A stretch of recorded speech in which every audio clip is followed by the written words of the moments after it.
Jadi profit is another bonus. The first thing yang lo bisa kasih dampak buat mereka adalah lo buka lapangan kerja.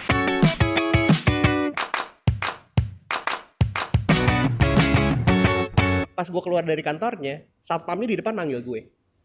Pak Julio dipanggil lagi sama Pak Pranoto, namanya Pranoto Wijoyo. Gue pas naik, si Pak Pranotonya diem aja bro. Ini gue tau lah, maksudnya ini yang di atas nih Tuhan semesta ini bekerja lah buat gue. Dia diem terus dia nanya kayak, kamu tinggal di mana? Di Jogja. Punya rumah apa gimana? Ada Pak, gue kan bohong kan, maksudnya kan gue mau bisnis sama dia lah. Pasti harus bluffing dulu kan. Gue harus bluffing dulu kan. Bluffing. Jangan bohong, ngomong aja yang jujur.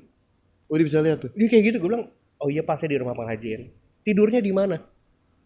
Gue bilang, ada Pak, ada kamar. Enggak, jangan bohong sama saya.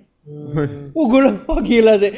Bisa, gue kan takutnya nggak jadi, maksudnya kayak nggak jadi bisnis. Akhirnya gue ngomong-ngomong gitu, singkat cerita, dia bilang ke gue, nih saya ada kunci.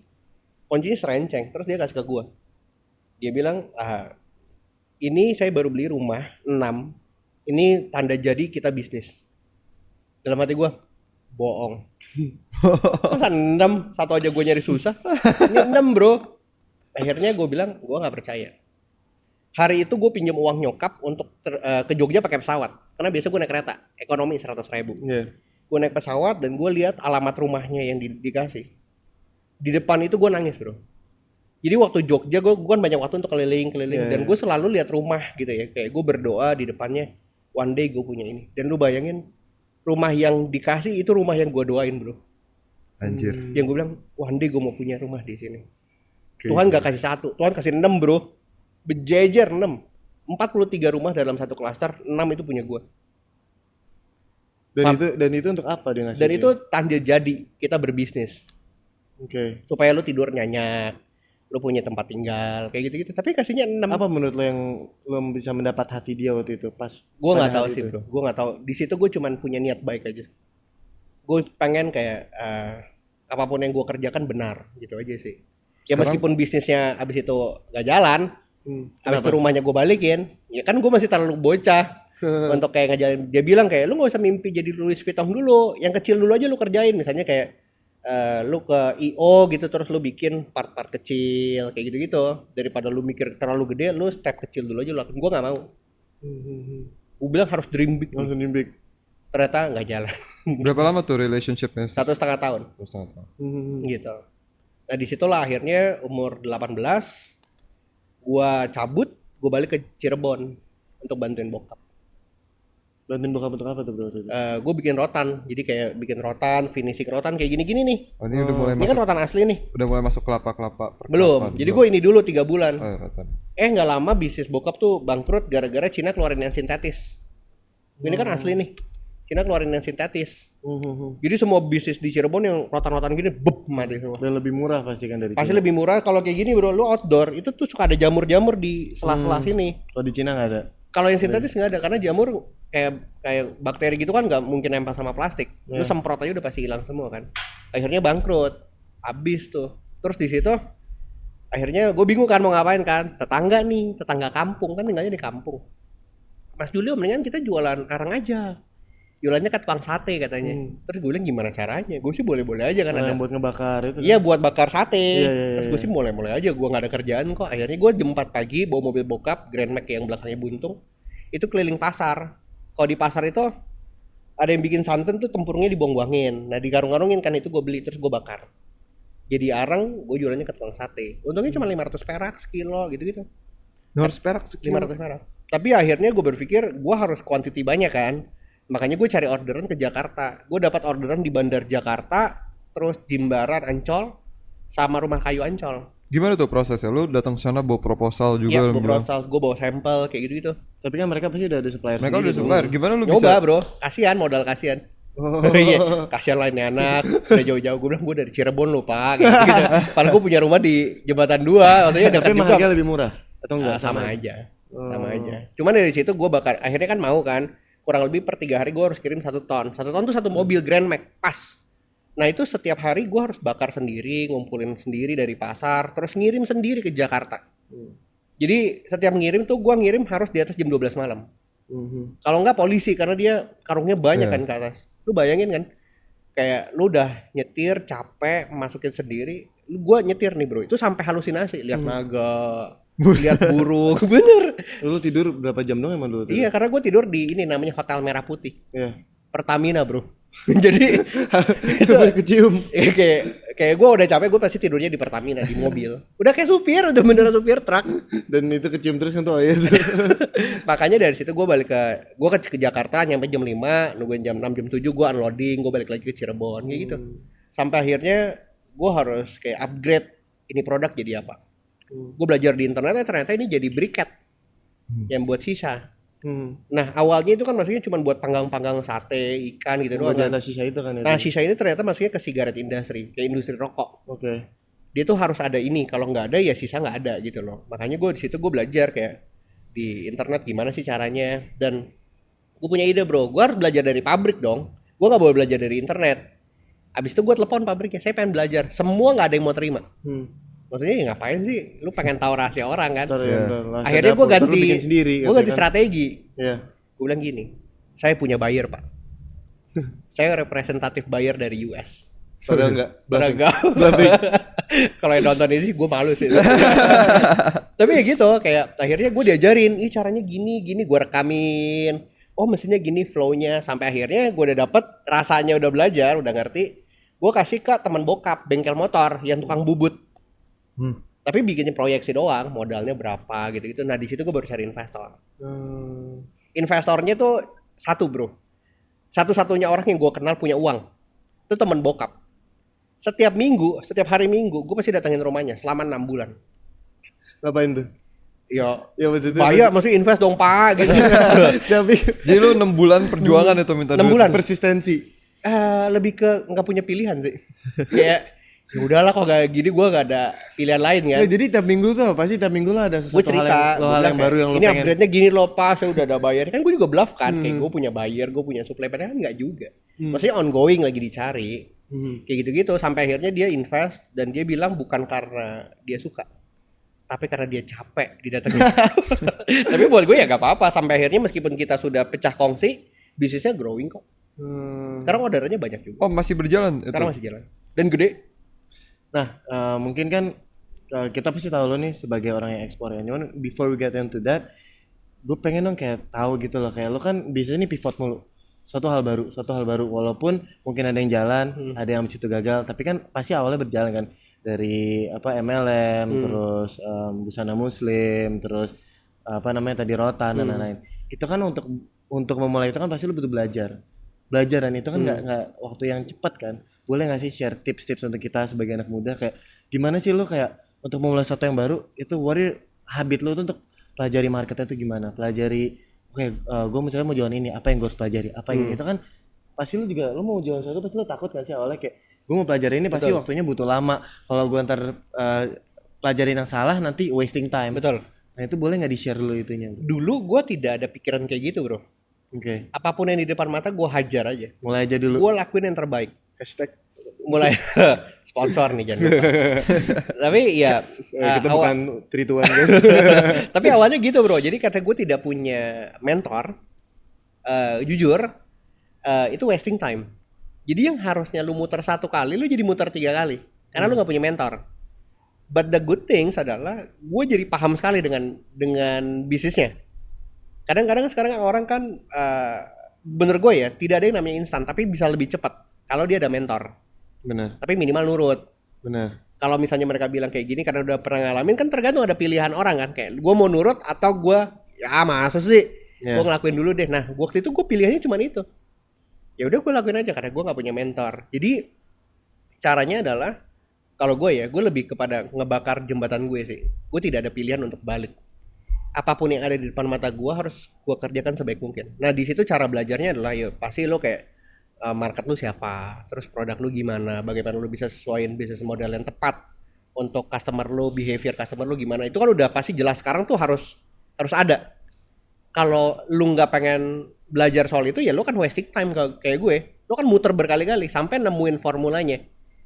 Gitu. Dan balik lagi gue lebih ke membakar jembatan gue supaya gue nggak bisa balik. Karena kalau gue balik bro itu pasti 100% kalah. Kalau gue maju gue mungkin kalah, tapi gue mungkin juga menang. Dalam arti ketika gue ngelakuin bisnis, mungkin gue gagal, tapi mungkin juga gue berhasil. Tapi kalau gue nggak ngelakuin, pasti gue gagal. Dan buat gue, kalau belum happy ending, it's not the ending. Jadi gue akan jalan terus. Apapun yang di depan mata dia, mau dia pivot kemana ya gue akan lakuin terus. Gue selalu percaya itu sih. Jadi terjun aja and learning by doing aja ya. Kalau learning by doing sometimes itu perlu. Karena kalau misalnya lu belajar tapi lu nggak pernah nyemplung juga, useless. Tapi kalau lu nyemplung nggak belajar ya tenggelam juga. Gitu sih, harus balance sih. Makanya gue baca sampai sekarang kayak seminggu satu buku, ya 2 minggu satu buku. Gitu. Terus setelah abis dari briket, terus briketnya itu yang lu eksporin akhirnya. Akhirnya briketnya itu jalan dan itu gede bro. Jadi 4 bulan gue stay di pabrik untuk belajar gimana komposisi briket yang bagus kan. Sampai akhirnya di bulan kelima kita ada kiriman ke Paraguay. Di bulan 6 kita dapat kontrak nilainya 1,4 juta dolar. Dan di situ langsung boom, gede. Baru dapat order ke Lebanon, ke Dubai, ke Irak, Iran, kayak gitu sih. Jadi itu interaksi pertama lu dengan ekspor. Itu interaksi pertama gue dengan ekspor. Terus akhirnya kenapa lu akhirnya bilang gue fokus ke ekspor aja deh. Jadi gini, dari ekspor itu gue nggak mau belajar yang lain, tapi lebih kepada ngedalemin dunia ekspor dan segala perintilannya. Karena sekarang banyak anak muda mereka tuh go wide, bukan go deep. Dan gue selalu percaya mereka nggak bisa go wide, mereka harusnya go deep. Karena kalau mereka bisa semua tapi nggak dalam, pasti mereka akan dihajar sama orang-orang yang expertise di bidang itu. Menurut lu kenapa sekarang trennya tuh kita lebih go wide, go deep? Apa karena terlalu banyak opportunitas yang ada Betul. sekarang? Sekarang tuh anak muda dapat opportunity-nya tuh gampang banget. Maksudnya kayak ada ini, ada itu, semuanya dikerjain. Jadi milih yang mana kan? Dan itu adalah salah satu problem juga untuk kita bisa stay fokus. Benar. Apa yang kita mau kerjain and then go deep aja. Cuman sering kali kayak contoh ya, di IG story lu pasti banyak yang saham kan? Pastilah, udah semua pasti kayak profit sekian, salam profit teman-teman, kayak gitu-gitulah. Banyak orang akhirnya pindah. Teman-teman gue bro yang udah pebisnis aja, mereka akhirnya kayak nggak fokus di bisnisnya, malah mereka kayak mencoba untuk masuk ke saham. Dan di situ gue bilang wah gila ya, karena se-powerful itu, maksudnya sosial media sampai akhirnya mempengaruhi fokus kita. Kalau gue sih enggak lah, gue stay fokus aja, apapun yang gue bisa kerjakan di sini, gue kerjakan karena gue expert di bidangnya. Daripada lu masuk ke industri baru, lu udah pasti kalah jauh sama pemain-pemain yang lain kan. Makanya dari ekspor gue masuk ke logistik karena dia relate sekali gitu. Barulah gue bikin startup logistik kayak gitu. Tapi sebelum itu kan ngomongin tentang go wide sama go deepnya itu kan secara teknis kan lo udah banyak go wide. Lo banyak ngomongin dari yang arang lah, briket lah segala-gala kan, itu lo masih go wide sampai lo ketemu ekspor. Betul. Kenapa lo akhirnya milih kayak gue go deep di ekspor deh gitu? Nah di situ sebenarnya lebih kepada kayak finding your purpose sih. Kayak anak muda sekarang kan purpose-nya nggak tahu kan. Kalau mereka nanya kayak makanya kita ada tujuan bro. What is my purpose gitu kan. Tujuan makanya gua nonton channel ini, mungkin kalian dapat inspirasi baru. Karena gini sih kayak sometimes finding the purpose itu hal yang tersulit loh, yang untuk anak muda bisa dapat. Bener. Jadi cara satu-satunya adalah lo harus coba semuanya. Kalau lo nggak pernah coba, lo nggak akan pernah tahu mana yang fit sama lo. But would it be wasting time? Ya, sometimes. That's why lo butuh mentor sih. Yang bisa ngarahin lo kemana, dan kayak saya gini sih, meskipun lo punya mentor pun nggak akan pernah bisa ngasih tahu lo bahwa lo jago di sini, nggak akan. Dia cuma akan kasih lo kayak pandangan bahwa lo harusnya gini, lo jangan kayak gitu, paling gitu-gitu doang. Tapi yang benar-benar menentukan bahwa this is my purpose ya kita sendiri. Nah makanya gue bilang kayak kesalahan tidak punya mentor adalah kita wasting time, dan gue ngelakuin itu. Gue wasting myself sih, kayak wasting my life, kayak gue harus keliling nyari sana nyari sini, tapi ya udahlah, maksudnya itu kan sepatu gue, karena hari itu memang gue nggak punya mentor gitu. Tapi ya kalau saran buat teman-teman semua yang anak muda sekarang, kayak find your mentor itu salah satu yang penting juga sih. Mau tanya-tanya lagi tentang ekspor bro. Boleh. Jadi sekarang kan lu ada komunitas community leader di Bisa Ekspor, dan di TikTok lu kan satu hal yang kayak emang edukasi ekspor. Gue mau tanya dari yang basic banget gitu kali ya. Kira-kira jadi ekspor itu apa sih kalau untuk what is ekspor deh awalnya? Kalau gitu? ekspor tuh kayak lu jualan barang ke luar negeri, that's it. Lu mau jualan satu barang pun disebutnya ekspor. Makanya ini adalah paradigma yang salah kalau orang berpikir ekspor itu kayaknya harus yang kontainer, Iya. terus ratusan juta, Volumenya segede banget. volumenya gede, terus pabrik punya pabrik. pabrik, grup besar, modal gede, enggak lah. Lu jualan satu barang lu keluar negeri aja, keluar dari perairan Indonesia atau wilayah Indonesia lu udah ekspor. Oh, izinnya juga ribet gitu. Izinnya ribet. Enggak lah, gampang banget bro. Kemarin gue punya teman-teman yang ekspor, mereka bilang gila ya ekspor gampang ya. Lebih gampang daripada lu ngirim barang ke JNE. Aduh, sebut brand, bayar ya JNE ya. Gitu, jadi segampang itu bro. Karena izinnya dipermudah, apalagi sekarang di bawah kepemimpinan Bapak Presiden Joko Widodo yang notabene adalah beliau eksportir. Kalau orang bingung kayak, masa ekspor susah? Enggak, bener loh, kayak nama Jokowi aja itu sebenarnya nama dari bayarnya dari Prancis. Karena nama Joko kan banyak kan. Ya. Akhirnya dia bilang susah nyebutnya. Makanya dibuatlah Jokowi. Nah, nama Jokowi itu sebenarnya nama dari buyer kayunya. I see. Bapak Presiden kita eksportir loh, jangan macam-macam. Jadi misalnya kalau gitu gue nih misalnya nih kan, gue ngeliat TikTok lu terus gue kayak anjir gue terinspirasi untuk ekspor. First step gue terus apa pertama? Sebenarnya sih kita build the ecosystem. Oke. Jadi kita build ekosistem bagaimana kita educate teman-teman dulu bahwa ekspor itu gampang. Makanya gue selalu bilang kayak look around. Dan gue akui ya teman-teman di komunitas ekspor bisa ekspor ini tuh banyak yang dari daerah. Lu tau gak kenapa? Karena itu bener-bener solving their problem. Mereka ngelihat di daerah mereka kayak singkong gitu ya. Kalau udah panen singkong, singkongnya dibuang-buang. Sekarang akhirnya gue ngerti caranya ekspor dan mereka sekarang udah bisa ekspor singkong. Makanya gue selalu lihat, gue bilang ke mereka kayak, lu lahir di satu kota dan satu daerah, percaya deh, there's a purpose. Itu dulu deh. Kayak nggak usah finding your purpose kemana-mana. Maksudnya kayak gue lahir di sini namanya Julio dengan keadaan hidup seperti ini, bahwa there's a purpose. Nah, finding the purpose itu kan bingung kan? Iya. Nah makanya lewat ekspor gue bilang, meskipun lu nggak jadi eksportir dalam waktu yang panjang, minimal for this time, lu berguna buat daerah lu berguna buat teman-teman lu berguna buat keluarga lu. Karena quote and quote gue punya senjata ekspor. Jadi gue akan ngajarin gimana caranya orang pegang senjata gue. Kalau yang nggak bisa megang karena terlalu berat, ya that's okay, nggak apa-apa. Mereka akan cari yang lain, misalnya saham, misalnya online, misalnya consulting atau apapun gitu sih. Jadi misalnya tadi lu bilang daerah lu ada singkong gitu. Jadi gue harus punya contoh singkong tadi kita ambil. Jadi kalau gue mau mulai ekspor gue harus punya gue harus produksi singkong dulu Enggak. gitu. Just find the supplier. Karena orang bilang ekspor itu ribetnya nyari buyer. Enggak. Ekspor itu bukan buyer yang susah, supply yang susah. Makanya ada dua kategori produk kalau diekspor gitu. Maksudnya ya lu mau ekspor, dia manufacture atau dia non manufacture. Oke. Cara mengetahui barang ini manufacture atau non manufacture adalah dilihat dari supply chain-nya. Pertama pasti tangannya dari petani. Ya. Kedua pengepul, middleman kan. Nah, middleman ini lu tanya, kalau dia jualnya ke pabrik berarti itu barang manufacture. Yang harus kita ajak kerjasama adalah pabriknya, bukan middleman-nya. Pasti. Tapi kalau middleman-nya bilang, iya saya jualnya ke pasar, which is udah end user kan. Yang harus kita ajak kerjasama adalah middleman-nya. Jadi harus lihat dari key man terakhirnya, chain terakhirnya. Gitu, karena kalau misalnya dia barangnya manufacture dan diajak kerja sama middleman, itu barang kan diolah lagi. Emang lu mau ngolahnya, ntar lu jadi pabrik lagi.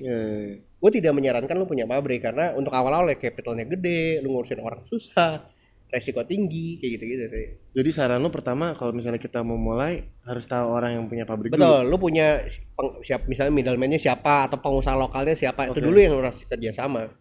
Baru lu udah matang di situ, baru cari buyernya. Nah, untuk cari bayarnya di mana? Gampang bro, sekarang di Kementerian Perdagangan punya divisi ada namanya ITPC, Indonesian Trade Promotion Center. Ada 18 negara yang memang ada perwakilan Indonesia di sana. Kita tuh bisa, lu buka aja ITPC Kementerian Perdagangan di Google. Ada PIC-nya. Lu mau nyari negara itu bayarnya kayak lu chat, Pak saya mau nyari bayarnya dong, nanti dia kasih. Atau gitu? gue pun punya database buyer, jadi kalau di komunitas kita, di komunitas bisa ekspor, kayak gue share data buyer. Data buyer gue ada 600.000. Dan itu gue ngeliat kayak Jakarta, dari Januari Maret 2020, ekspor kita itu tembus kurang lebih hampir 500.000 kontainer dari Tanjung Priok only lah, dari Jakarta only 500.000. Misalnya terus gue siapa yang bisa ekspor? Apakah gue sebagai misalnya mahasiswa atau Dava yang baru lulus gitu udah bisa mulai? Anyone bisa kok. Sekarang kayak bahkan ada yang anak SMA kelas 3 udah mau closing.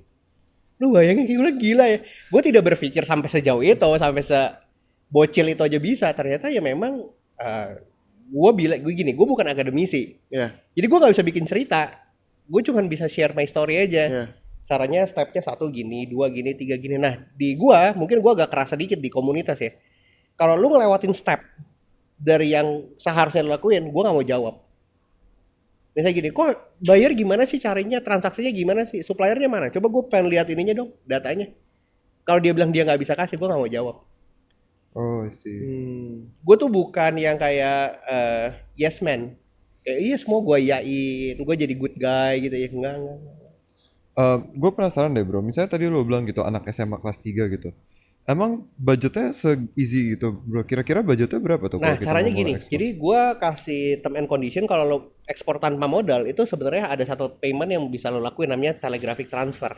Oke. Jadi gini, kalau misalnya lu sudah dapat supplier, lu nego dulu sama dia. Kalau gua down payment mau nggak 50%? Dia bilang mau. Ya udah, lu ngomong ke buyer hal yang sama. Gue minta down payment dong 50%. Nah, lu kan pasti ada selisih dong. Misalnya kayak lu beli barang 100 juta ke si supplier, lu jual 150 juta. Iya. Down payment dari buyer kan 75. 50% 75 juta. Lu DP cuma 50. Dan gue dari awal begitu, bro. Dari awal gue jalin ekspor gitu. Jadi setiap down payment gue udah pegang 25 juta. Terus udah gitu another pelunasan gitu ya, gue dapat lagi 25 juta. Tapi beberapa dari mereka kan biasanya nggak mau DP dulu bro. Nah, mau dikirim dulu. Kondisi 2020 ini berubah karena Oke. COVID. Jadi orang tuh mau down payment karena dia udah datang ke Indo. Dia lihat Julio, lihat emaknya si Julio, bapaknya si Julio, saudara-saudaranya, dia aja ke pabrik. Jadi percaya.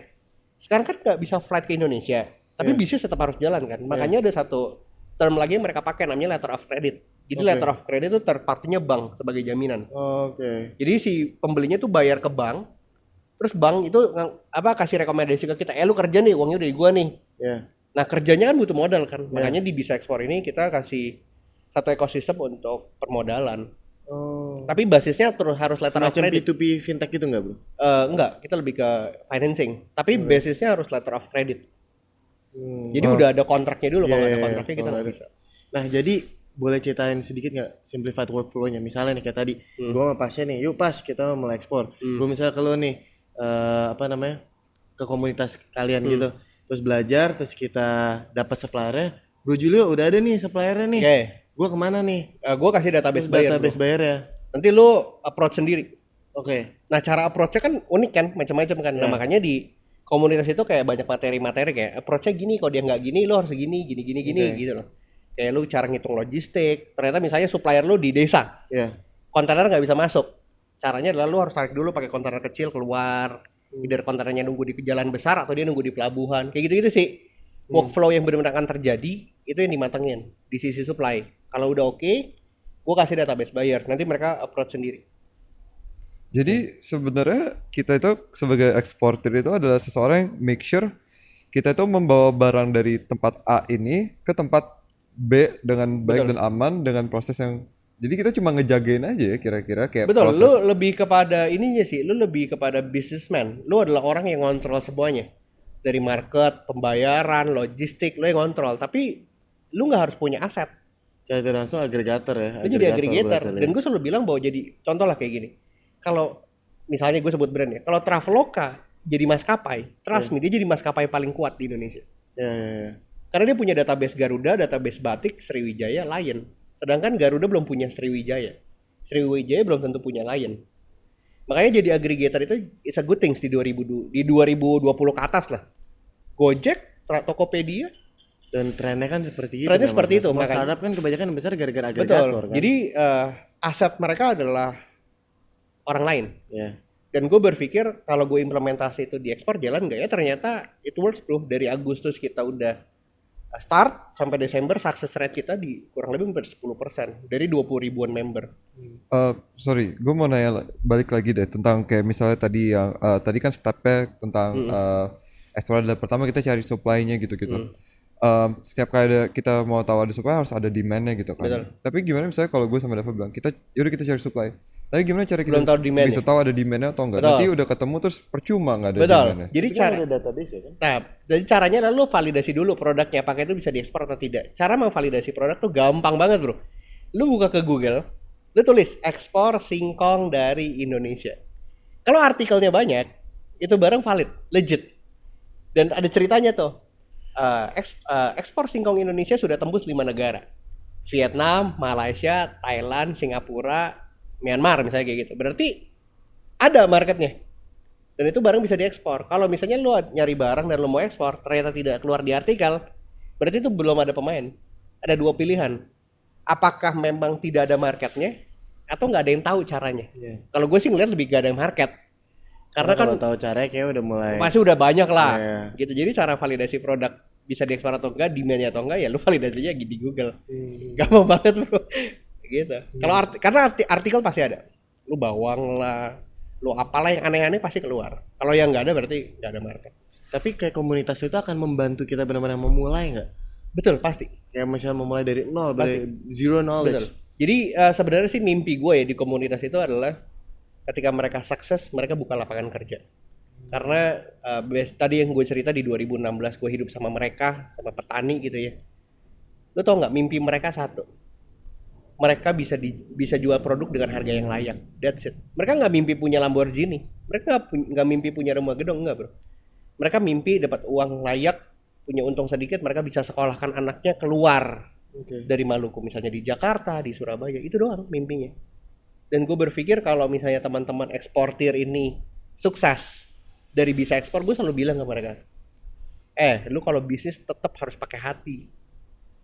Jangan lu injek juga, maksudnya lu udah bisa terus lu injek. Makanya gue bener-bener willing untuk share segala sesuatunya bro, supaya mereka kalau misalnya mau nginjek, mereka tuh inget gue. Gila, gue aja nggak ngambil apa-apa bro dari lu, dan lu mau semuanya gitu lah. Akhirnya ternyata ya sekarang ekosistemnya jadi baik, jadi positif lah. Jadi sebenarnya upside-nya kita menjadi eksportir sekarang tinggi sekali ya. Kita maksudnya tergantung kita ekspor apa, sebenarnya budgetnya tidak perlu terlalu banyak. Udah nggak, budget itu urusan belakangan. Itu totally gampang. Bisa kita ngebantu produsen-produsen lokal Yes. kita. Betul. Dan kita juga profitnya bisa gede gitu. Betul. Gila Jadi juga. that's why gue selalu bilang one secret word-nya di bisa ekspor adalah contribution. We are not talking about profit, karena profit pasti. Kalau teman-teman gue yang bikin kelas saham, one magic word-nya adalah profit. Iya. Lu ikut gue, lu pasti profit. Ya meskipun belum tentu juga. Iya. Gue tidak mau jualan itu. Gue tidak mau mengiming-imingi mereka bahwa, lu bakalan dapat duit gede lo di sini. Enggak. Gue cuma bilang kalau lu ekspor, akan ada banyak hidup orang yang terbantu. Jadi profit is another bonus. The first thing yang lu bisa kasih dampak buat mereka adalah lu buka lapangan kerja. Lu bisa beli dengan harga yang lebih baik, mereka punya uang sedikit, mereka bisa kasih anaknya, istrinya uang yang lebih layak untuk kehidupannya. One day mungkin anaknya gede terus jadi sukses, terus jadi penolong buat keluarganya, kan salah satu andilnya adalah masih kena kita. gitu kan. Jadi itulah yang itu kenapa gue build this community. Tapi mungkin last point ya bro yang kita boleh discuss. Apa sih masalah kenapa orang nggak ekspor di Indonesia? Karena kan lu selalu bilang kayak ekspor tuh mudah. Kenapa Indonesia tuh ada 250 juta penduduk gitu loh. Padahal upside-nya banyak. Upside-nya banyak. Betul. Produk pasti ada secara yang namanya bilang. Apa yang salah tuh apa gitu. Apalagi anak muda pasti kalau dengar ekspor tuh dia yang kayak takut banget. Oh, susah nih, susah Padahal belum nih. dia apain nih. Iya, padahal dan lu salah satu pelopor ekspor yang masih muda gitu loh. Iya. Kenapa gitu? Jadi gini sih bro, mungkin pertama tidak ada knowledge dan tidak ada yang mau yang sharing. Gue punya teman-teman eksportir ya, gue bilang, lu mau jadi mentor nggak buat komunitas? Lu tau nggak mereka jawab apa? Gue nggak mau. Cuannya di gua aja. Betul, dibilang ngapain lu build another competitor yang akan makan lu nantinya. Iya. Terus gue bilang kayak, rezeki mah udah ada yang ngatur kali ya, santai aja. Dia bilang, ngapain lu build kompetitor? Gue bilang, ada 7 miliar orang di bumi ini. Masa ya sih bayarnya ketemu? Gitu loh. Terus dia bilang, ya mungkin aja. Buat gue sih kayak, wah gila sih. Maksudnya karena nggak ada yang mau sharing, akhirnya semuanya buat dirinya mereka sendiri. Akhirnya lihat deh, Indonesia jadi defisit. Karena impornya banyak banget. Yang ekspor, ya udahlah, I don't care. Lu mau defisit kayak, mau surplus kayak, yang penting. Ya gue lihat tahun 2020 mah 800 miliar kita. Temen gue ada yang 1 bulan omset 5 juta dolar bro. Profit mereka bisa di atas 1 juta sebulan. Dengan cara kayak gini, gak mau ngajarin. Kayak dia bilang, ya lu ngapain sih? Capek-capekin diri. Tapi buat gue ya, statement dari gue sih kayak, life is one way ticket. Gak return. Gue gak pernah tahu kapan gue dipanggil. Tapi ya makanya, dengan apapun yang gue pelajari dan gue terima, gue bisa share buat banyak orang sih, itu doang. Amin. Gitu doang. Jadi ya apapun yang mereka bilang, bodoh lah, lu mau share ilmu, share data. Sampai teman-teman komunitas mungkin kaget kali. Gila nih orang ngapain sih kasih data? Buat gue ya porsi gue tetap makan 1 hari 3 kali. Indomie is the best thing. Itu mau apa sih? 1 bulan masih dapat 20.000 $30.000. Indomie tetap still my favorite. 2.000 perak cukup. Jadi ya udahlah apa yang dikejar gitu loh. Berarti end goal lo buat ekspor ini apa bro? Pasti kan semuanya buat Indonesia kan? Apa mimpi terbesar lo buat ekspor? Mimpi gue adalah teman-teman gue di level petani, mereka punya hidup lebih layak karena ada eksportir baru yang gue ciptakan. Jadi karena dampaknya pasti ke grassroots. Ketika demand atau market ekspornya terbuka besar, otomatis barang-barang jadi keluar banyak untuk go internasional dengan harga yang lebih baik. Which is harga di petani akan naik. Karena mimpi mereka nggak punya Ferrari. Mimpi mereka adalah punya hidup yang lebih baik. That's it. Dan harapan gue ya itu bisa membantu sih. Gila, inspiratif sekali bro Julio, terima kasih banyak. Terima kasih udah diundang. It's an honor for us to be here. Semoga teman-teman tujuan dengan kita juga bisa mendapat tujuan banyak dari Bro Julio ini dan mungkin kita bisa mulai ekspor kan. Aduh. Nanti kita ngobrol dulu lagi nih. Malam ini kayak kita siap sampai Boleh. Kalau kalian tertarik untuk belajar lagi tentang ekspor bisa cek di TikToknya Bro Julio sama Instagram. Apa tadi @-nya? Julio iyo. Julio. Atau bisa ekspor. Bisa ekspor, saya di Google bisa ekspor pasti udah. Bisa ekspor. Itu juga di YouTube juga banyak banget itu banyak pelajarannya episode apa dari nol. Bro Julio, terima kasih terima banyak. kasih. Thank you. Thank you very Honor much. for us. That's a wrap. Yes. Okay. Thank you bro.